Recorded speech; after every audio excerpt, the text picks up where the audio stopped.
안녕하세요. 프라임타임의 준입니다. 혼자 영상을 또 준비하게 됐는데요.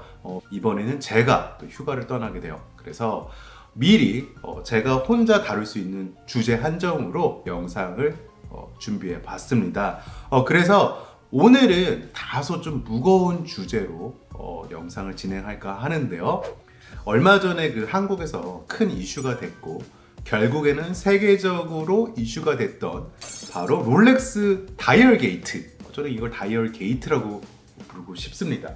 그 부분을 좀 오늘 말씀드리려고 해요. 근데 갑자기 왜 이걸 주제로 가지고 나왔느냐? 최근에 미도, 스와치 그룹 산하에 있는 미도에서 멀티포트 TV라는 시계를 출시했어요. 이 시계의 특징은 파텍 필립을 닮았니 뭐니 이 얘기는 잠깐 뒤로 미루고, 가장 큰 특징은 빅데이트라는 게 달려있어요. 12시 부분에. 그런데 이 빅데이트가 돌아가면서 특정 날짜에 걸리는 거예요. 잼이 되는 거예요. 찰칵하면서 날짜가 바뀌어야 되는데 안 바뀐다라는 거죠. 결국에는 미도가 설계 오류를 인정했고 수리를 해주겠다 이렇게 발표를 했는데, 여기서도 좀 문제가 발생된 것 같아요. 왜냐면은 시계 전체를 교체해줘야지 왜 수리를 해주냐 이러면서 말들이 오가는 것 같은데, 그러면서 제가 롤렉스 사건을 다시 되돌아보게 됐어요. 사실 미도를 조금 더 말씀드린다면, 미도는 플라스틱 디스크를 썼다고 얘기를 하고 있어요. 그거를 메탈로 바꾼다 이렇게 얘기를 하고 있는 것 같은데, 사실 메탈이 더 얇아요. 그리고 플라스틱은 더 두껍지만 가볍단 말이에요. 그래서 더 경쾌하게 돌아가는 것을 얘네들이 노렸던 것 같은데, 이 데이트 휠이 만약에 플라스틱 사출을 통해서 나온 거라면 파팅 라인이라는 게 존재할 거예요.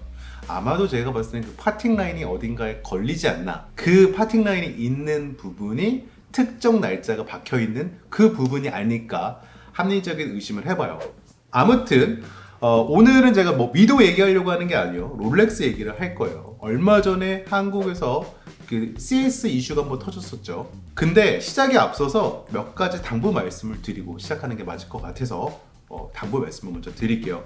이 롤렉스의 대처가 제품을 잘 만들고 있는 롤렉스 전체를 깎아내리는 자세가 나오지 않을까 우려했던 점도 사실 그 부분도 있어요. 그래서 저희가 좀 지켜보고 있었던 것도 사실이고, 사실 제가 이 롤렉스 전체를 깎아내리는 게 좀 고민스러웠다라고 얘기했던 부분은, 사실 롤렉스는 고객이 시계에 대한 지식이 전무한 상태에서도 막 차고 막 다루고 막 그래도 되는, 고장 없이 잘 찰 수 있는, 10년이 지나도 시계 오차에 큰 변화가 없는 그런 몇 안 되는 브랜드 중에 하나거든요. 그렇다고 해서 이제 면죄부를 무조건 줘야 된다 이런 건 또 아니에요. 못하는 건 당연히 까야 되죠. 그리고 롤렉스도 그 부분을 인정하고 고치려고 노력을 해야 되죠. 오늘 영상을 준비한 것도 그런 이유에서예요. 그리고 이제 마지막으로 이미 훌륭한 유튜버 분들께서 다뤘던 이슈에 저희가 조회수 버프를 타려고 막 이렇게 하려고 했던 모양새도 사실 보기 싫었던 게 사실이에요. 그럼에도 불구하고 얘기해야 되는 부분들은 여러분들께 이 사건을 좀 제대로 전달하는 게 맞다라는 생각이 들어서 준비하게 되었습니다. 자, 이 롤렉스 사건은 한국 시계 시장뿐만 아니라 전 세계 시계 팬들의 공분을 살 만한 사건이었다고 저는 개인적으로 생각이 듭니다. 이 한국 롤렉스 CS 센터에 오버홀 서비스를 위해서 맡긴 70년대 롤렉스가 있었어요. 그 롤렉스를 수리하다가 다이얼에 써있는 프린트를 지운 거야, 실수로. 근데 그거를 고객한테 얘기하지 않고 숨기기 위해서 고객님, 다이얼이 가품이니까 수리를 계속 진행하시려면 새 다이얼로 교체하셔야 돼요. 근데 여기에는 100만 원 정도의 비용이 발생됩니다 라고 얘기를 한 거예요. 근데 제가 말씀드리려고 하는 이 문제의 심각성은 멀리 갈 것도 없어요. 얘네들이 대처를 어떻게 하고 거짓말을 어떻게 하고 백앤포스를 어떻게 하면서 막 고객을 괴롭히고 막 속이려고 하고 이것까지 갈 필요도 없어요. 70년대 나왔던 시계에 새 다이얼을 껴주겠다라고 얘기한 이 부분만 파헤치면 돼요. 정말 희대의 쌉소리거든요. 자, 이게 본연의 디자인을 해친다. 다이얼 교체하는 순간 오리지널 롤렉스가 가지고 있었던 모델의 디자인이 없어지기 때문에 값어치가 떨어진다.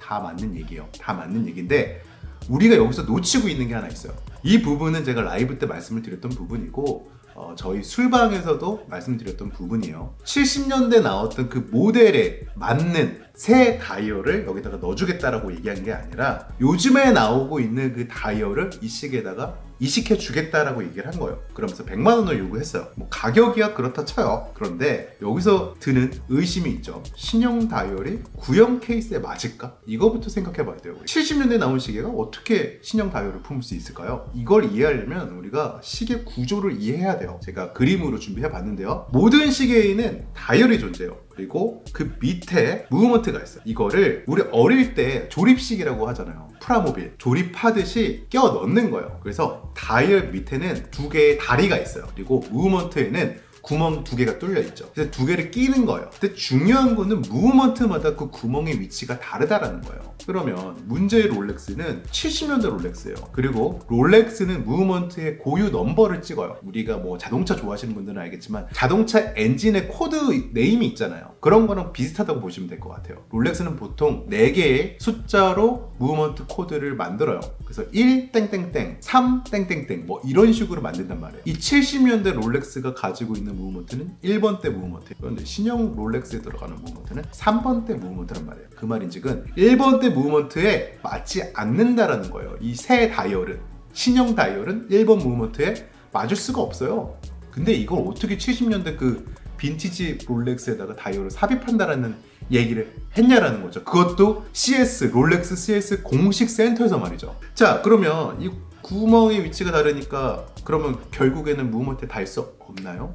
아니죠. 두 가지 방법이 있긴 해요. 다이얼 밑에 박혀있는 이 다리가 있어요. 두 개의 다리를 절단하고 무브먼트의 그 구멍에 맞게끔 이 다리를 다시 다는 거죠.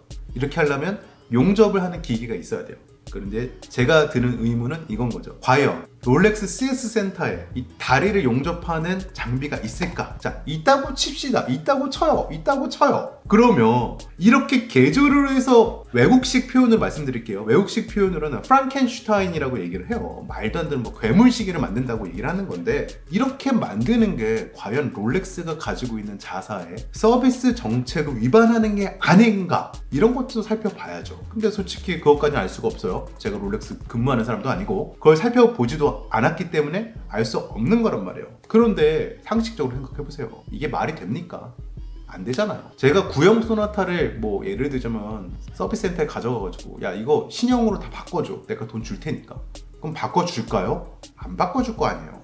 글쎄요, 저는 모르겠어요. 이 기업에서 개조를 해준다라는 거 글쎄 잘 모르겠습니다. 자, 그리고 만약에 용접하는 기계가 없다라고 치고 그러면 방법이 없을까요? 또 다른 방법이 있죠. 저희 업계에서는 더미 샘플이라는 걸 만들어요.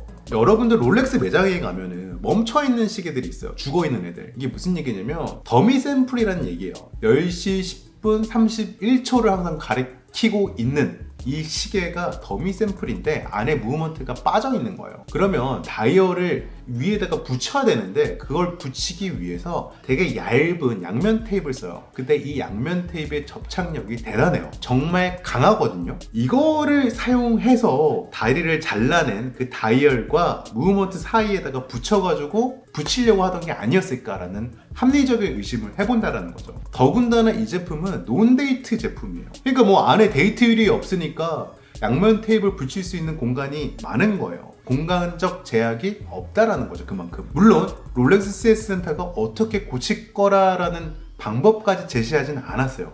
그래서 제 말이 무조건 맞다라고 말씀드리는 건 아니에요. 하지만 시계 도면을 그리는 제 직업적 특성을 봤을 때 야, 이거는 좀 말이 안 된다라고 생각이 드는 거죠. 자, 뭐 그래서 100번 1000번 양보해서 이 무브먼트랑 다이얼이랑 합체를 했다고 쳐요. 그러면 뭐 해야 돼요? 얘를 시계에다 넣어야 될 거 아니에요. 시계 조립을 어떻게 하냐면 무브먼트가 있고 다이얼을 그 위에다가 올려요. 그리고 핸즈를 장착합니다. 그리고 이 세트를 케이스 안에다가 집어 넣는 거예요. 근데 보통 케이스백 뒤쪽을 따고 밑에서 위로 이렇게 올리는 거예요. 자, 이 70년대 모델은 35mm짜리 케이스예요. 그리고 현행 나오는 사이즈 중에서 가장 비슷한 애는 36mm짜리예요. 그럼 이 36mm짜리 다이얼이 35mm짜리 케이스에 들어갈 수 있을까요? 구형이 더 작기 때문에 안 들어간단 말이에요. 이걸 넣으려면 이 다이얼 전체를 좀 갈든가 뭐 이렇게 해야 돼. 와, 그 말도 안 되는 거를 고객한테 이렇게 해드리겠습니다라고 얘기를 한 거예요. 여러분들 이 포인트가 말이 안 된다라는 거예요. 정말 말도 안 되는 거예요. 자신들이 실수로 지운 다이얼의 문자, 그 잘못을 숨기고자 너무 나간 게 아닐까라는 생각을 하는 거죠. 하지만 또 해결 과정에서도 막 여러 가지 잡음을 만들어냈어요. 그러던 와중에 또 이 문제가 세계적으로 이슈가 된 거죠. 저는 사실 그래요. 시계를 잘 만드는 것과 서비스의 질은 같이 비례해 가면서 성장을 해야 된다고 생각을 해요. 그리고 한국에서 발생한 하나의 이벤트라고 생각하면 안 돼요. 롤렉스는 이걸 좀 심각하게 받아들여야 된다고 저는 개인적으로 생각이 듭니다. 자기들 지금 잘 나가? 그래서 막 서비스 야, 이 정도는 뭐 괜찮아, 그래, 뭐 이런 거 있을 수 있어, 이렇게 넘어가면 안 된다라는 거예요. 롤렉스의 명성이 언젠가 망가질 수도 있다라는 거를 롤렉스는 경각심을 가져야 돼요. 그런 부분에 있어서 롤렉스야말로 앞서 말씀드린 것처럼 시계를 정말 잘 만드는 회사예요. 그리고 브랜드 가치와 감가상각 면에서 최고의 메리트를 가진 시계 브랜드란 말이에요. 네, 아무튼 이런 부분이 조금 안타까워요. 안타깝고 뭐 어찌 됐든 간에 롤렉스 헤드쿼터 입장에서는 일어나서는 안 될 일이었지만 벌어진 걸 어떡합니까? 앞으로 잘하면 되는 거예요. 그리고 우리 입장에서는, 이제 고객 입장에서는 고객의 우리의 소리를 잘 전달하는 게 맞아요. 유튜브의 시대란 말이에요. 옛날 같았으면 이게 한국에서 뭐 이슈가 됐다?